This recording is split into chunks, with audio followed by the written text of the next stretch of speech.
Ya pemirsa, sekarang kita tahu bahwa ramai di media sosial respon atas insiden pemirsa dua kapal asing atau berbendera asing yang kedapatan mencuri pasir Indonesia untuk dikirim ke luar negeri, khususnya adalah Singapura pemirsa.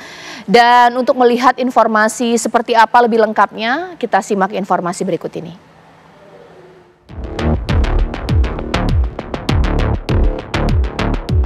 9 Oktober kemarin, pencurian pasir dari wilayah Indonesia mengejutkan publik.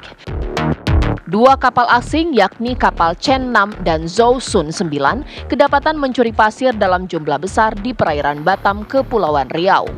Pencurian pasir ini terungkap saat kapal Kementerian Kelautan yang sedang melakukan perjalanan ke Pulau Nipa berpapasan dengan kapal asing ini pada Rabu 9 Oktober. Setelah diperiksa, kapal tersebut kedapatan membawa muatan pasir yang baru disedot dari perairan Batam tanpa izin dan dalam jumlah yang besar. Nahkoda kapal pun mengaku pasir curian dari wilayah Indonesia ini untuk dikirim ke Singapura. Dirjen PSDKP Kementerian Kelautan dan Perikanan langsung menahan kapal asing ini, mengamankan barang bukti dan menahan para anak buah kapal. Diketahui ABK kapal mayoritas warga Tiongkok dan beberapa di antaranya warga Indonesia serta Malaysia. Kini kedua kapal tersebut telah diamankan di perairan Batam, Kepulauan Riau. Sementara itu, Dirjen PKRL Kementerian Kelautan dan Perikanan mengatakan aktivitas pencurian pasir laut di perairan Kepulauan Riau telah merugikan negara lebih dari 223 miliar rupiah. Dari Batam, Mahendra Prasatria, Putri Sofia, TV One mengabarkan. Ya, untuk memperbarui informasi ini pemirsa, langsung saja kita akan berdialog dengan Pak Pung Nugroho Saksono yang merupakan Direktur Jenderal Pengawasan Sumber Daya Kelautan dan Perikanan PSDKP. Selamat malam, Assalamualaikum Pak Pung. Selamat malam, Waalaikumsalam Mbak. Pak Ipung, boleh dijelaskan sebenarnya sampai dengan saat ini pemeriksaan terhadap dua kapal berbendera asing ini seperti apa? Apakah ketika ditanya ABK kapalnya mereka mengaku mengambil pasir secara ilegal untuk dikirimkan ke negara Singapura? Bagaimana Pak Ipung?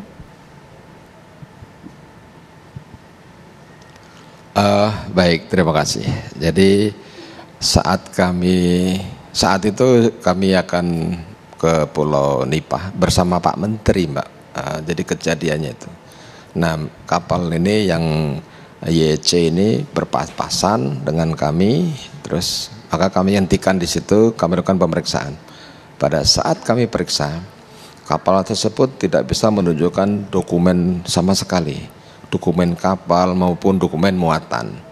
Yang ada dokumen pribadi nahkoda, ada akte kelahiran dan ijazahnya, dan ini sudah salah di sininya.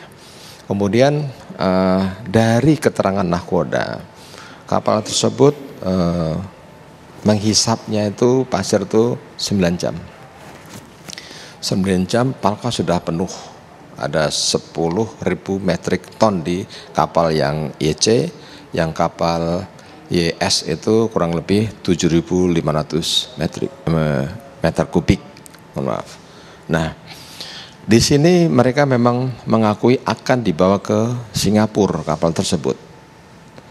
Karena tidak bisa menunjukkan dokumen, maka kapal kami bawa ke pangkalan PSDKP Batam untuk proses lebih didalami lagi.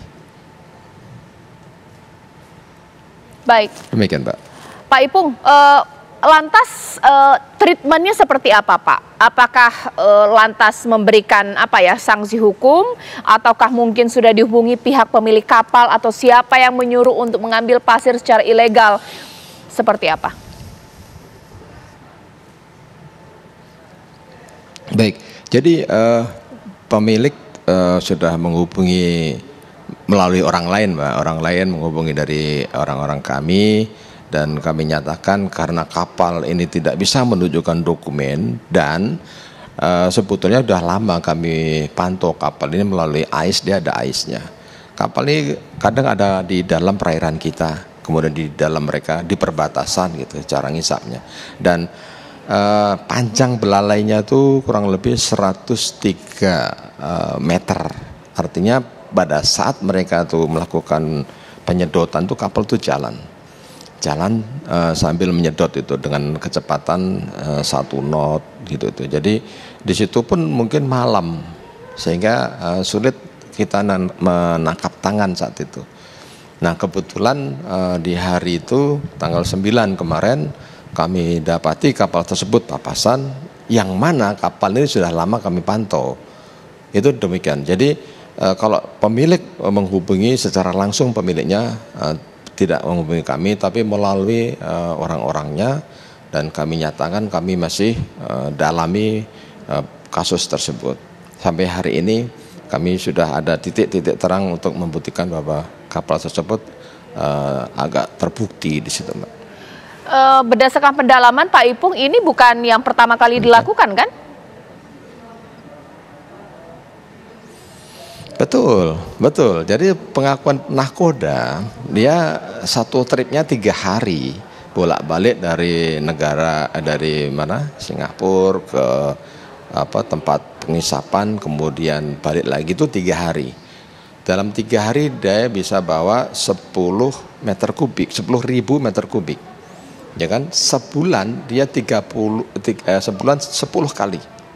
Sebulan 10 kali dia untuk pengambilan pasirnya, dan ini sudah berlangsung lama menurut si nahkoda. Artinya disinilah KKP itu hadir. Karena apa? Pasir ini kalau terus-terusan diambil, dicuri, ya kan, negara tidak dapat apa-apa. Negara hanya kerugian saja yang ada. KKP hadir untuk melakukan pengaturan, KKP hadir untuk melakukan penegakan hukum terhadap pasir laut yang ada di wilayah Republik Indonesia. Pak, kalau peristiwa seperti ini, yang bertanggung jawab ini apakah individu swasta, pemilik kapal, ataukah juga penerima pasir ini, ataukah mungkin pemerintah Singapura?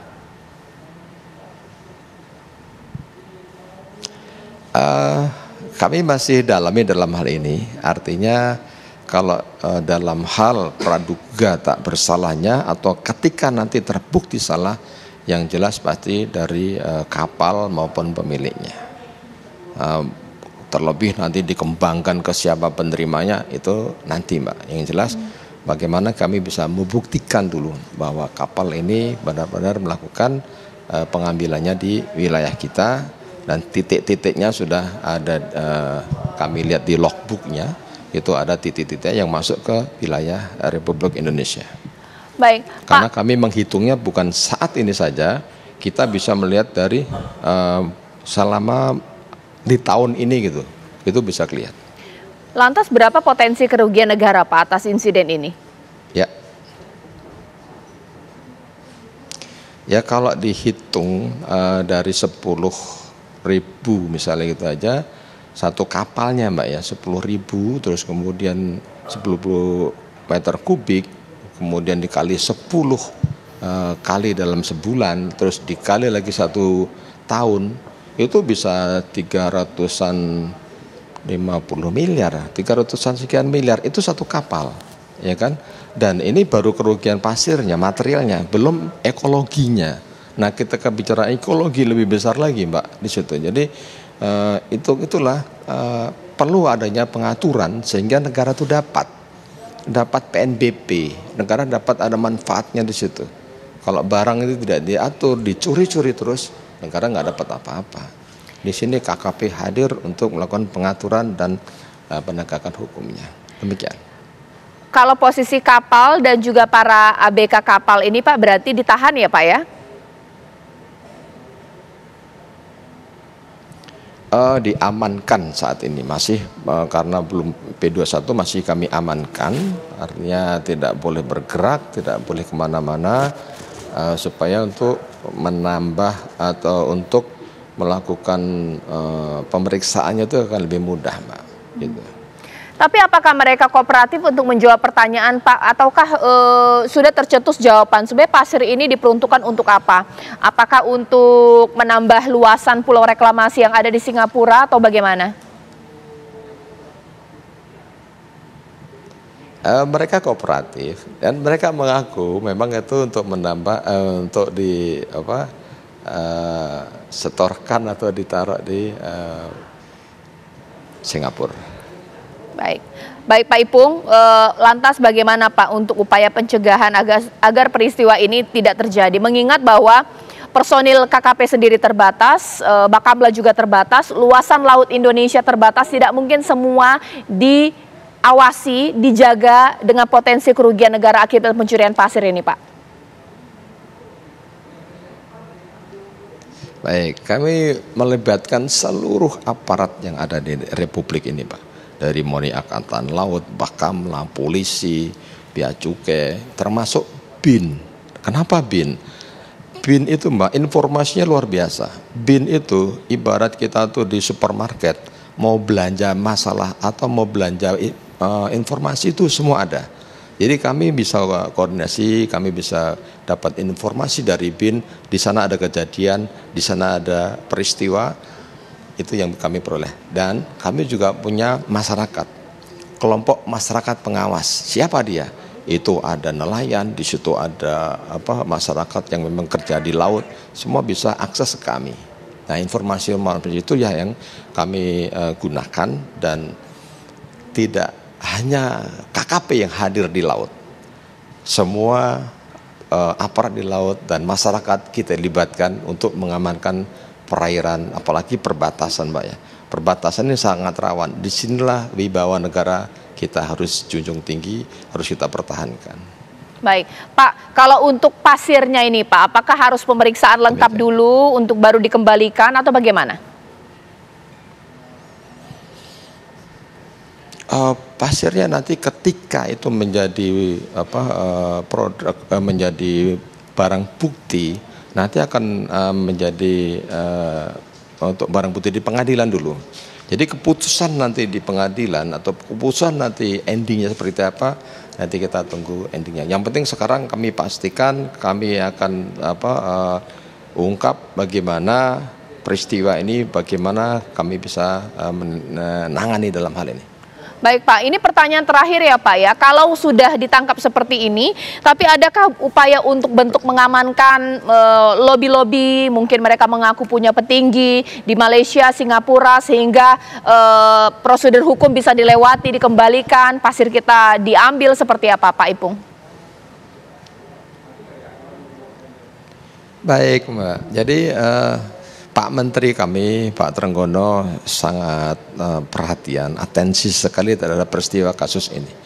Beliau wanti-wanti kepada kami semuanya, periksa sampai tuntas, jangan sampai lepas. Karena ini menjadi harga diri bangsa.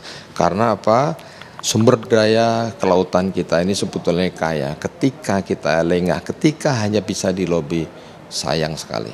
Saya yakin semua yang terlibat dalam pemeriksaan ini atau semua yang ikut empati terhadap negeri kita, semua pasti mensupport.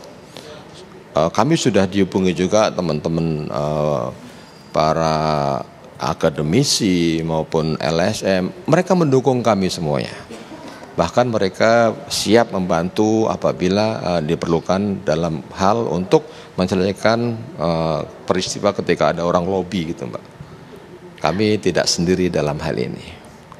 Terima kasih. Baik, terima kasih Pak Ipung atas waktunya. Ini mudah-mudahan menjadi pembelajaran buat kita sebagai masyarakat juga, jikalau ada aktivitas mencurigakan ini kemudian bisa melapor, dan mudah-mudahan ya pemirsa ini bisa ada tindak lanjut yang dilakukan oleh pemerintah atas peristiwa ini pemirsa. Terima kasih Pak Pung Nugroho Saksono, Direktur Jenderal Pengawasan Sumber Daya Kelautan dan Perikanan PSDKP pemirsa.